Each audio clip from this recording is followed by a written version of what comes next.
That's a downshift. Ah, shit.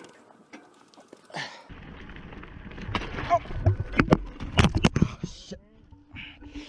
And we got a little upper one here. Oh, oh shit. Oh, crap. Ugh.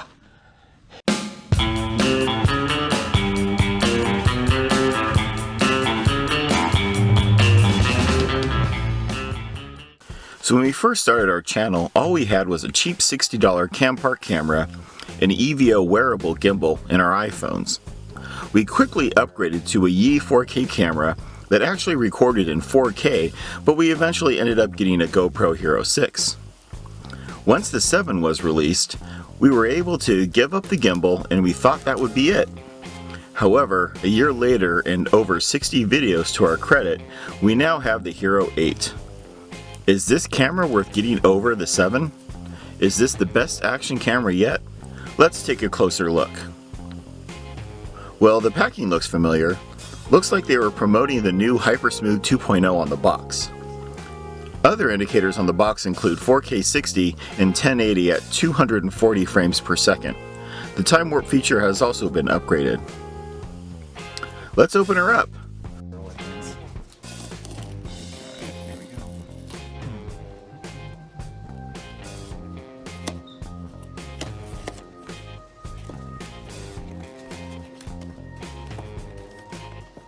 First, we'll pop off the camera.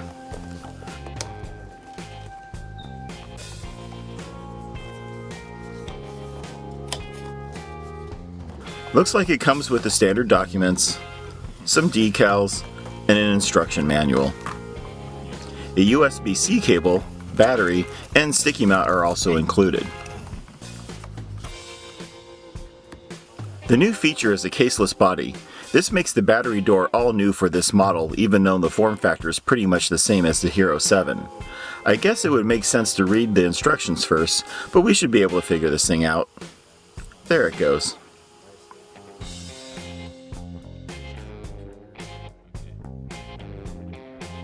The batteries are still the same, but have a blue base.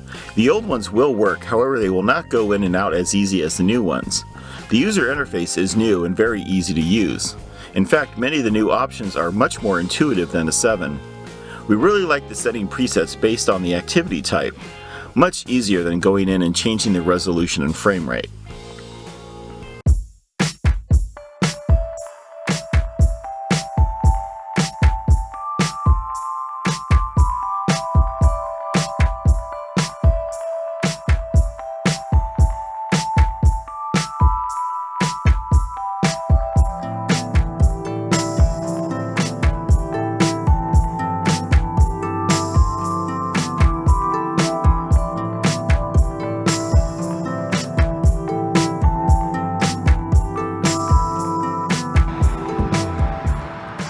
Alright Fred, so we're here at the Scottsdale Sonoran Preserve a little bit before sunrise here. Yep. We're going to do some testing with our new GoPro 8. Yep. Here she is. So, what do you got going over there? Which camera is that one? Alright, this is the Hero Black 7 So we got a 7.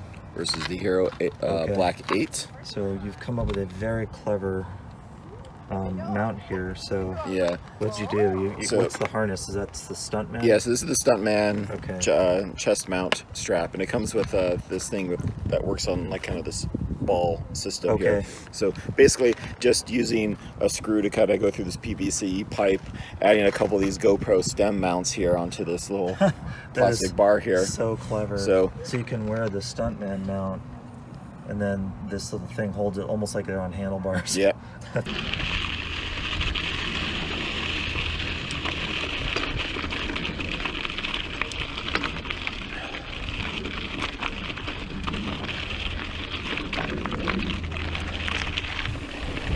Let's take a look at how the Hero 8 compares to the Hero 7.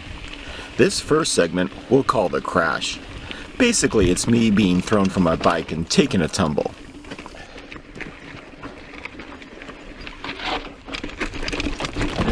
Oh, crap. Ugh. Yeah. my front wheel got jammed and I went over and endoed. Yeah.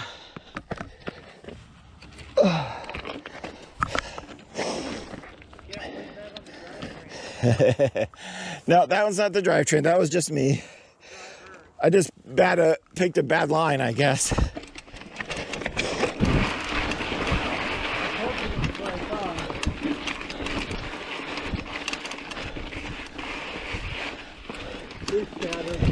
Yep. Yeah. Let me get a quick shot here. Hey there, big guy. Hi there. Oh yeah. The next segment is called the crossover, which has some good climbs and short downs. The rocks are big and you tend to bounce around a lot. Let's see how the stabilization compares.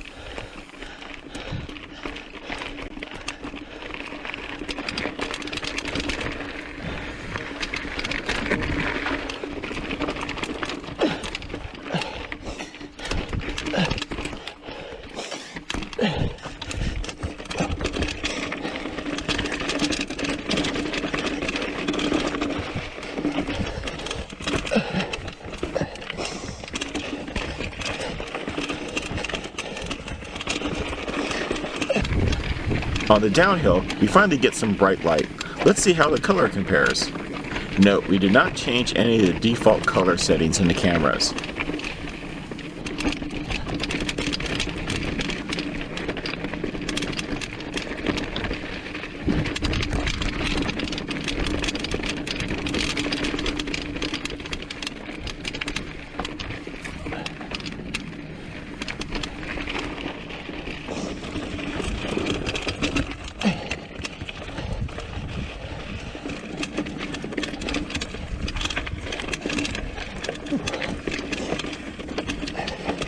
Good morning, thank you.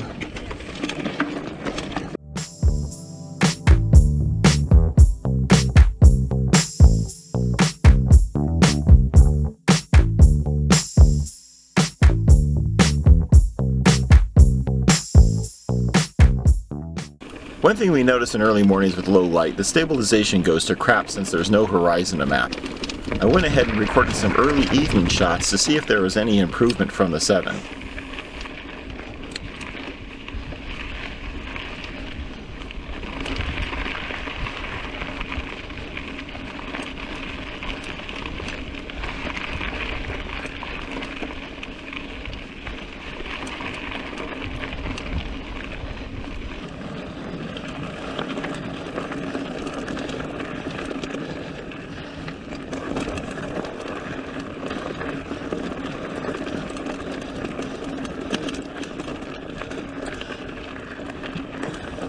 As you can tell, not much has changed. However, it works okay on the pavement.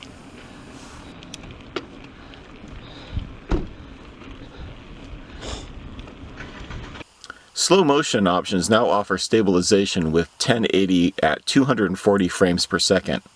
Emily handheld the camera for this slow motion shot. As you can tell from the footage, there have been improvements with the stabilization. The freedom of not having a gimbal shows how great of a workhorse this camera actually is. The video appears sharper and slightly smoother than the Hero 7. The color and sound do appear better as well. The user interface changes didn't take long to learn, and I do believe first-time users will have no issues managing their camera settings. Over the past couple of weeks, we have seen some odd behaviors in the software reverting back to system defaults, but I'm sure it will be fixed in a firmware update. It is unfortunate they created a slightly new battery for the camera. Our batteries from the 7 will work after we dismiss the warning message, but it gets annoying each time we put in a new battery. I guess we'll eventually need to get some new ones. Also, the battery door doesn't open completely.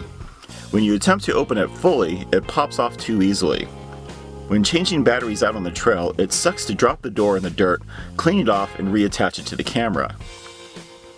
Although we really like the idea of the built-in mount, the wings appear to be a little fussy.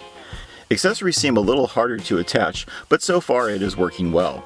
Our only fear is if one of the wings break off or wear down. With these worries, we still prefer this new design over the old case mount. As you can tell from the opening footage, we've gotten a few cameras over the past couple of years, and the old saying is true, you really get what you pay for. Since we traded in the Hero 6 for the 8, we were able to get $100 off the price of the camera. If you have an older GoPro, it is definitely worth the trade-in for the 8. The Hero 7 is still a great camera, and we plan to keep ours.